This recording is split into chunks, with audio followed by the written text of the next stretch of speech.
I don't actually know Liverpool particularly well. I came here a few years ago after being invited to speak at a business expo at the Crown Plaza on the Albert Dock, which I really enjoyed. I also go to Anfield at least once every 6 weeks, but my usual routine is fairly limited.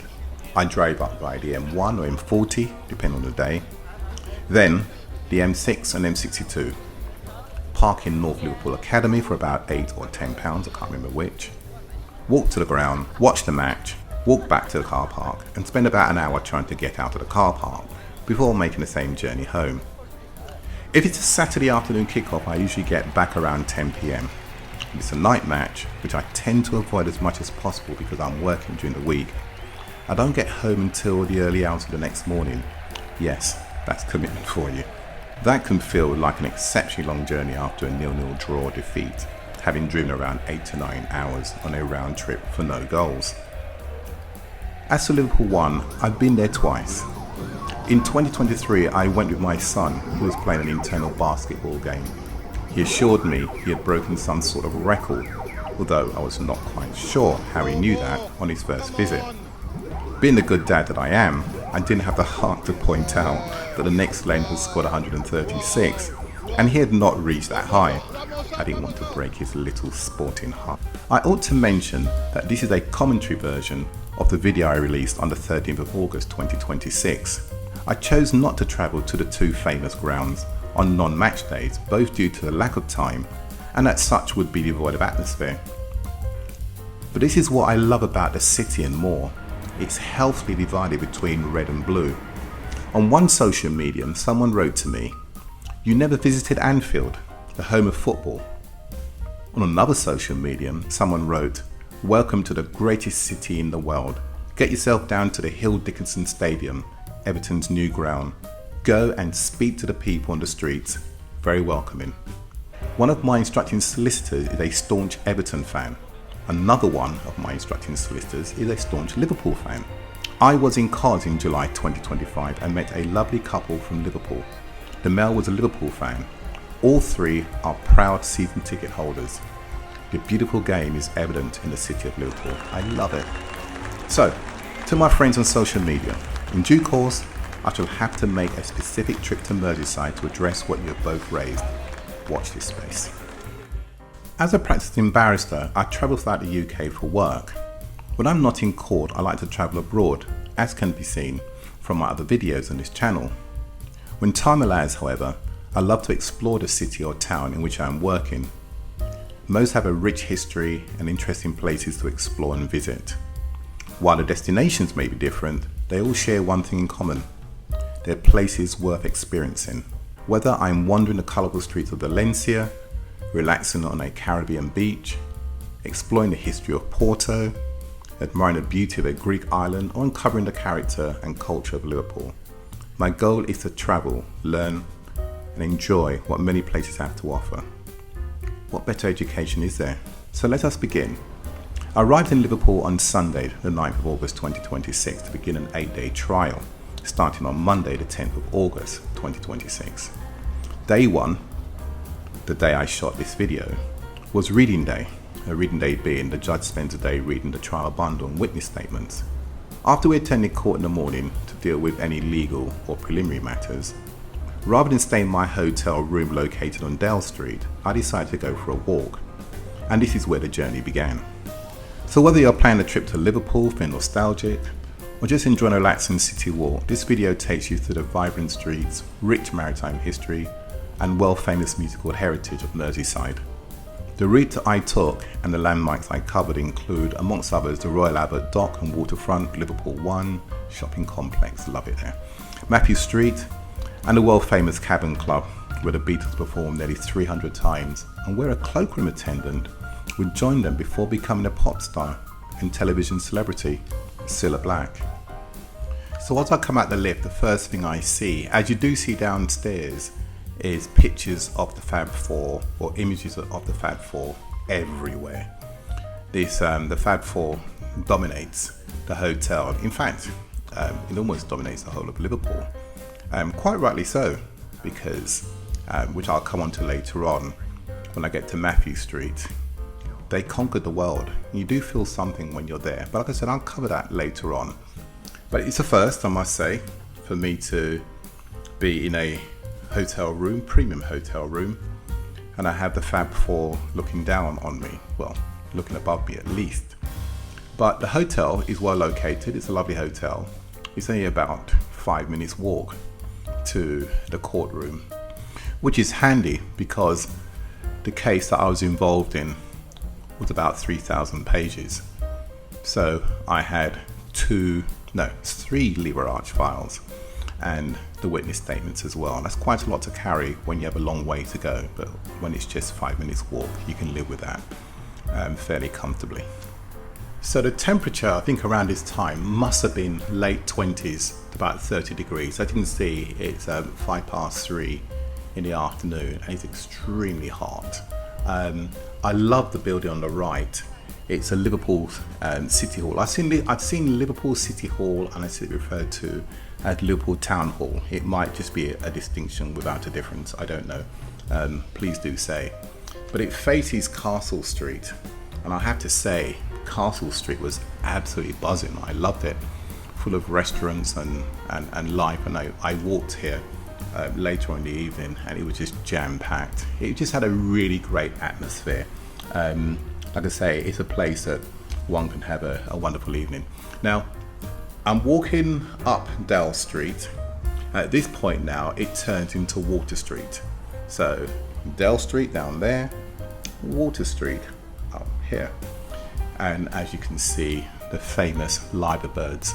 Now, I grew up knowing about the liver birds, but just knowing the image or the images and no more. Now, I knew there were two of them, but I didn't know is that they got names. So we have the two famous liver birds have names. The one that's facing us where the clock is called Bertie. So it's Bertie and it's Bella. Bella's facing the other way. So there we are. That's Bertie.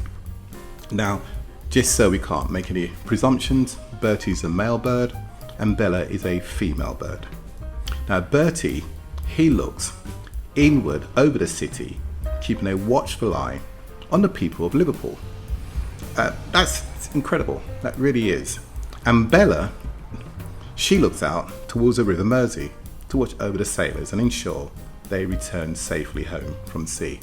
Now, to the locals, that's old news, and I do apologise if I'm saying something that of course you already know. You've probably known that since school age.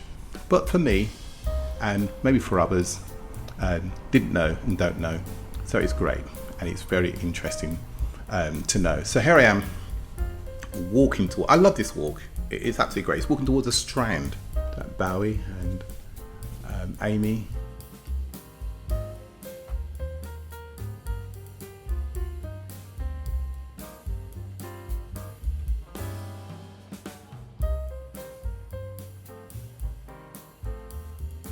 And I think we're now going to have a look at Bella doing her job, her watchful eye, making sure that the sailors arrive back safely.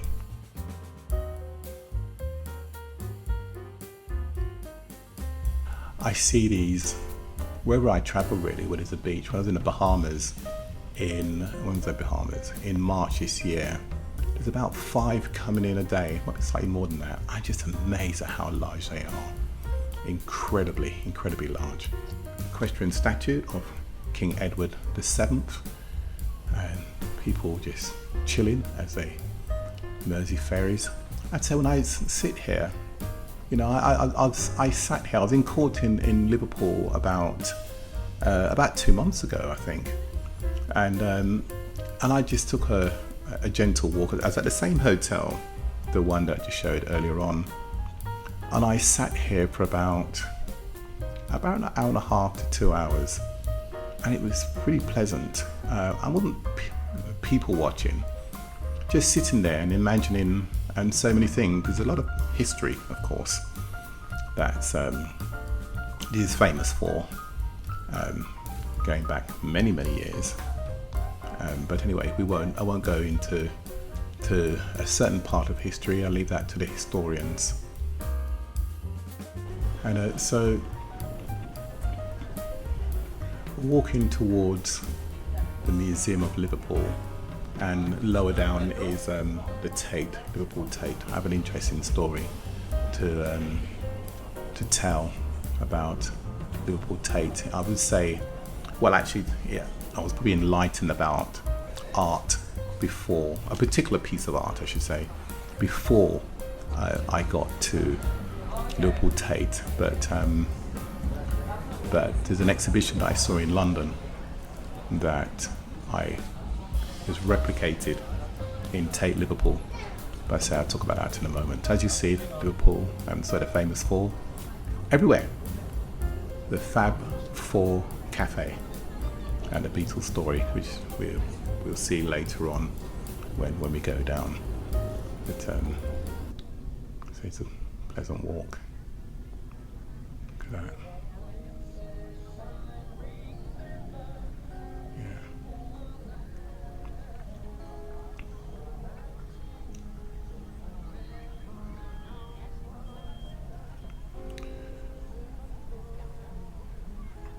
So you can see there is a crowd gathering around famous four people.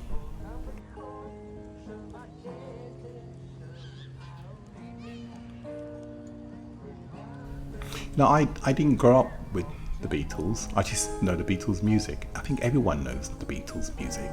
It's almost to some degree like Queen. Whether you like Queen or not, you know their music. And you know ABBA's music, you know Bee Gees' music, you just know them. But I have to say, I do admire the songs, the Beatles, many songs that's going to just seem to last forever because they're great songs. They really are.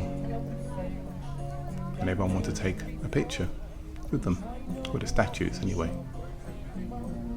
They're very lifelike as well. Well, actually, no, they are lifelike, they're big. I've never had the benefit of meeting any of them, but I'd be surprised they're that tall. But and there's someone there who's, I think when I was here a few months ago, I think he was playing then. Sorry, I didn't really take much attention. I just know someone was singing, so it might have been somebody else.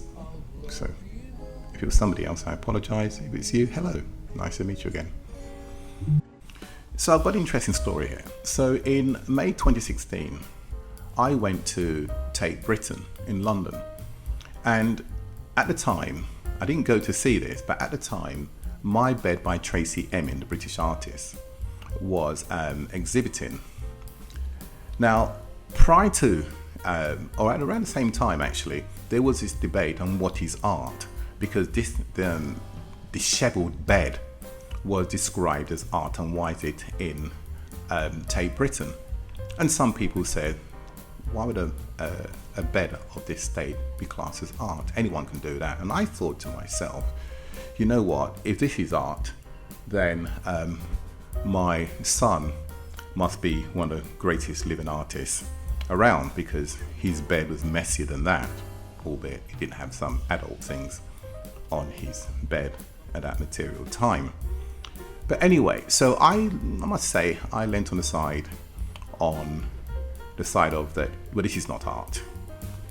Anyway, when I went to the museum, I sort of got it, the penny dropped. This bed encapsulated her life up until that point in time. And I sort of got it. Because you can look at some things as given an instant beauty, and there's some things that the context of what you're looking at makes it interesting, or makes it art, or what have you. It becomes relevant. And when I understood what this bed represented, then it made sense. I reacted to it, and I would therefore say it was art, so my mind changed. But that's not the end of the story. Then years later, I happened to be in Liverpool. I didn't know the exhibition, Tracey Emin's exhibition, had moved to Liverpool. And the bed was there, and I was keen to see it. And I was so glad I'd taken a picture of the bed in London, because I was thinking, how can she replicate the mess of this bed in another place? And you can't do it twice. I'm sure my son couldn't replicate the mess of his bed, it just gets worse. Anyway, I was quite impressed. It was as close as one can make it, and you can judge for yourself.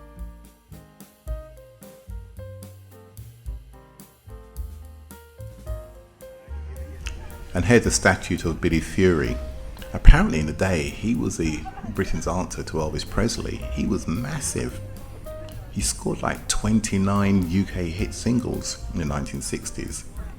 And prior to the Beatles being famous on the scene, he wrote his own songs. Now today, we hear the likes of Ed Sheeran and Beyonce and other famous artists writing their own songs. But in those days, pre-Beatles, that was unheard of. Sadly, very sadly, he died at the age of 42.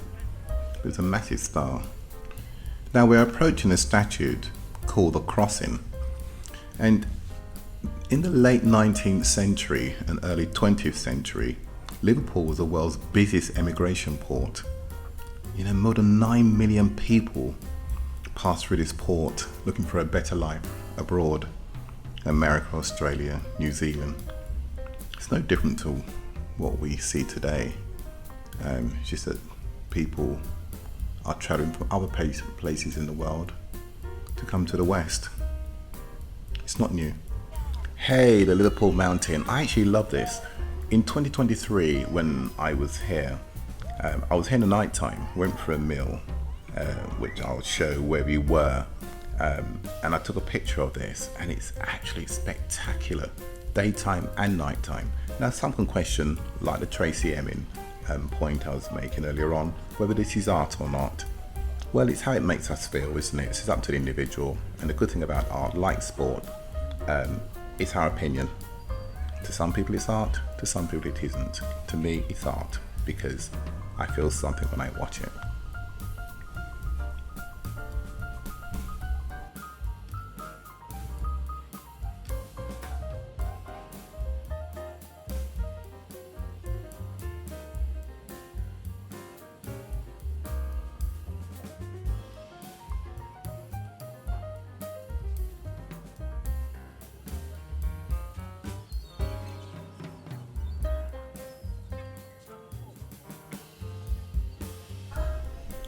This is another beautiful part. So as you're walking up here, there's a restaurant on the right and the side. We're going towards the Beatles Museum, which we'll see shortly. But I ate here in 2023 at night time after seeing a wonderful piece of art, and it's beautiful. But look at this piece of art. This is very creative. Jelly beans depicts the Beatles. Now that's creative. That really is. That takes some doing. But I'm quite impressed by this, I must say. Once again, one can question whether it's art or not. I say it is. It's creative. I love it.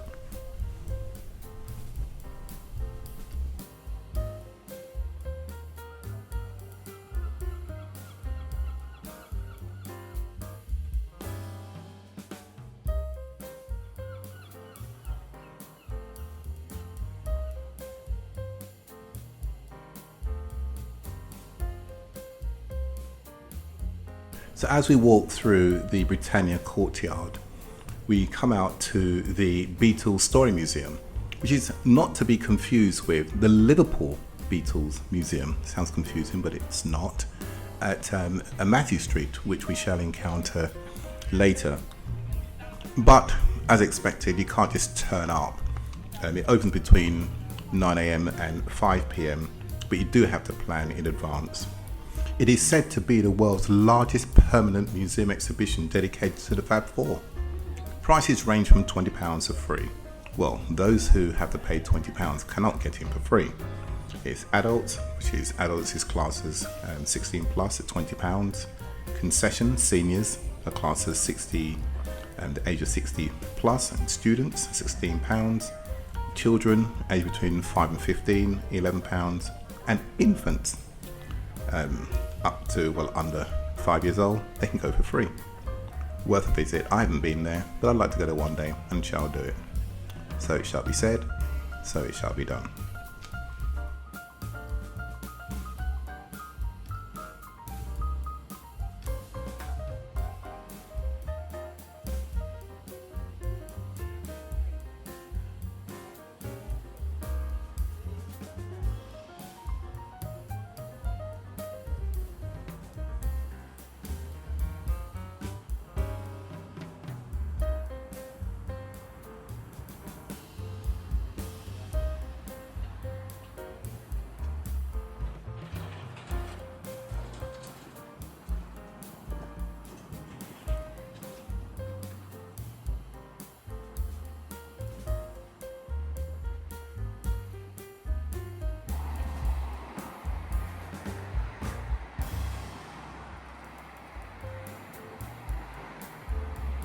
So now we're at Liverpool ONE. I do like this upside down house, I find it quite amusing. I have seen one somewhere before in Britain, but I can't remember where.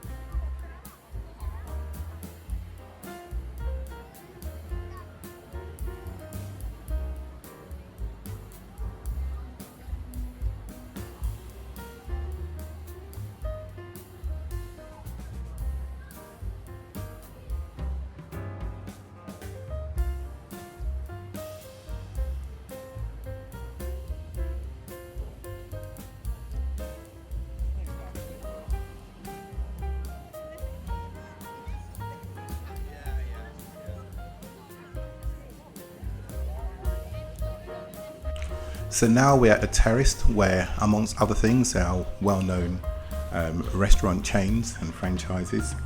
I had something to eat at Wagamama's. A tropical juice that cost me £6.90 and a katsu curry chicken that cost me £18.40. Together with a tip, it cost me about £28, about £28.50. It's not too bad. Then I made my way over to Liverpool and Everton.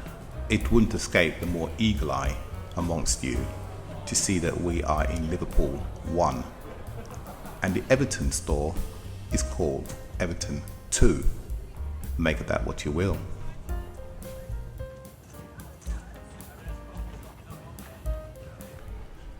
So now we're going to take a walk to an area that was the origins, the birthplace of arguably one of the most famous bands, if not the first boy band in the world. And I sort of wonder, what must it have been like in the 1960s, around this period, around this time, around this place. It must be like Hitsville in Detroit for Motown fans, you know, wondering what it would be like for Dinah Ross, Stevie Wonder, Marvin Gaye, Smokey, and a young Michael Jackson recording at Motown or walking through those doors, or parts of Nashville and Texas for country music fans, and of course Graceland for Elvis Presley fans. There's something special about this place. Like I said, I didn't grow up being a Beatles fan, I just knew of the Beatles. But people who are wandering around that time with a Mersey beat and seeing a young John, Paul, George and Ringo, and of course there's Pete Best, who Ringo took over from. That must have been a really special time to say, actually, I used to queue up to see this band that went on to dominate the music scene. And also, of course, there's Cilla Black. You know, let's not forget Cilla. To get a part, she went on to become very successful as a singer and as a TV personality. That's special. That really is. You really feel something. And it's just good to try and go back in time, whether you experienced it the first time or you're here knowing the history of what these four lads went on to do and achieve in the world of music. Very special.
Well, thank you very much for joining me on this journey. Now I must go back and check my cross-examination and start working on my closing submissions.